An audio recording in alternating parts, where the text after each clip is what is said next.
Come with me, and you'll be in a world of pure imagination. Take a look, and you'll see into your imagination.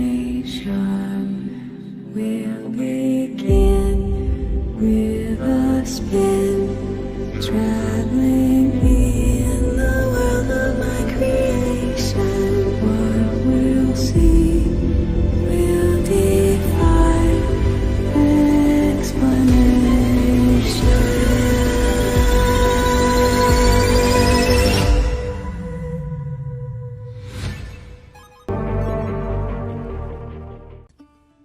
Whether we choose to call it screen memory, telepathic mind control, technological mind control, or virtual reality scenarios, the entities involved in the abduction phenomenon employ masterful illusory capabilities.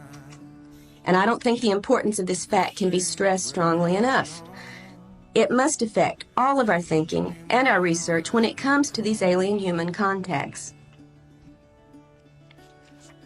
In Ted's experiences, for example, there were several occasions where such masquerading techniques were employed, and I could spend, as I said, the rest of the morning just dealing with these, and I'm going to be making very brief references, and hope you'll maybe want to read about the rest of it in the book. One instance involved the appearance of Ted's deceased grandfather on board a craft into which he and his grandmother had been taken when Ted was a young boy. I think I spoke about this a couple of years ago when I was first working on Ted's material, and I didn't identify that this was Ted's story I was referring to. The scenario involved persuading his grandmother to engage in a sexual activity with an non-human entity, and when she refused to do so, saying she had only ever made love with her husband and he was dead, the aliens produced the dead husband. In another instance, Ted watched a scenario that surely was not occurring in normal reality terms. I call it a virtual reality scenario, and this began shortly after he had heard a very quiet sound like helicopter blades. And in this ongoing event, after the helicopter blade noise, Ted watched as a human-looking entity dressed in military clothes popped through the ceiling into the room, holding a young child that was very, very similar to Ted's appearance at the same age. I believe now that the reported and confirmed details in all of these reports are strong evidence against accepting consciously recalled alien encounter reports at face value because of the illusion capabilities, because of the screens, and because of the virtual reality technology that we have witnessed being manifest by these entities. I believe that if we build our theories on such information, the consciously reported information only, we're building on sand, on illusions that the aliens create for us, and I think to confuse and mislead us. Now, this is not to say, however, that all alien encounters are virtual reality events, because there is also plenty of very strong evidence for the physical nature of many of these encounters. So to be perfectly objective, the definition of abduction would have to include any event or scenario that is generated externally for the targeted person, whether it be a physical encounter, a virtual reality scenario, or a telepathic contact.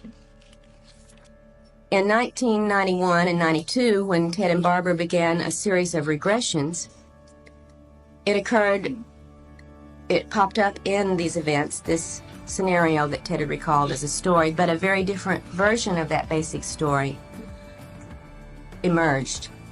A version in which he went through what can only be called a horrific experience, in which his original body he perceived as being killed and taken away, and his essence, for lack of a better word, we could call it soul energy or whatever term one would like to use, was contained temporarily in a black box, placed on a counter,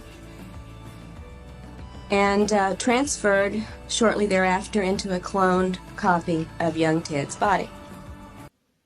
You might not want to hear what I'm about to tell you. As I'm in this craft, this seed-like craft in the ocean, I go into the bottom of the ocean. It goes through the mud and dirt of the ocean. And then I awake,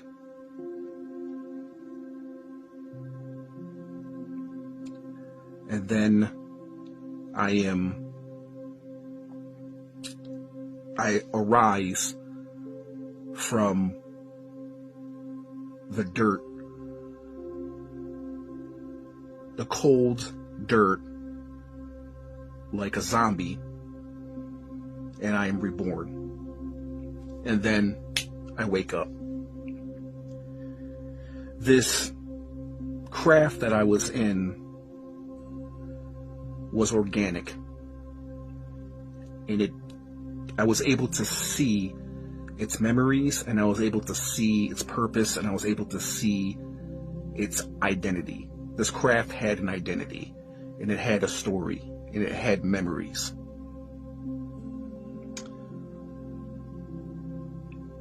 And what I'm about to tell you, you may not want to hear. The information that I got from this craft was that our existence, this whole life, is not really real. It is a program. It's just a program. The best way I can explain it to you watching is I'll break it down in video game terms. If you've ever played, we'll say Mario Kart, and Mario is in his kart, and you're racing with other people, and you're traveling to all these different places. The actuality is Mario is not moving. It's the world around him that is moving. He's in that one place. The world around him is designed to think that you're moving him. But Mario doesn't move. He's just in that one spot. This is how our program is. We don't move. We move. We think we're moving. We think we're breathing. But we're just programs. Who designed us? The answer has always been there. When you look up in the sky and you look up into the stars, the same people that created you are the same beings that created you, are the same people that created the stars. They created all of this. People, scientists, theorists have been trying to figure out what aliens are. And the truth is, aliens are not aliens. Aliens are our creator. They created everything. You're watching this. They created me. They created you. They created this world. And this world is not real. But they are the designers of this world. They are the gods of this world. I know that's something you do not want to hear, but it is the truth. Now, you're asking yourself, well, what's the purpose of our creation? We'll go back to the video game scenario. Why do video game creators create video games? Is it for entertainment? Possibly. But the true intention is, what are you getting from it? What are you getting from this make-believe world?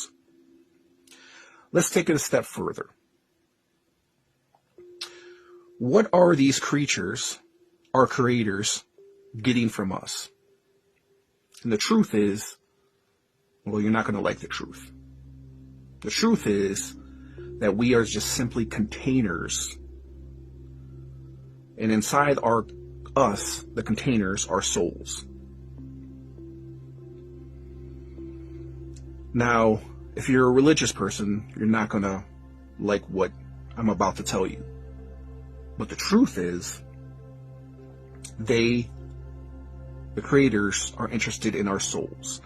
This is all, everything that you see is all planned out, but it was built to control us. It's not that hard to believe, because if you look at where we are, and you look at our purpose, just look around.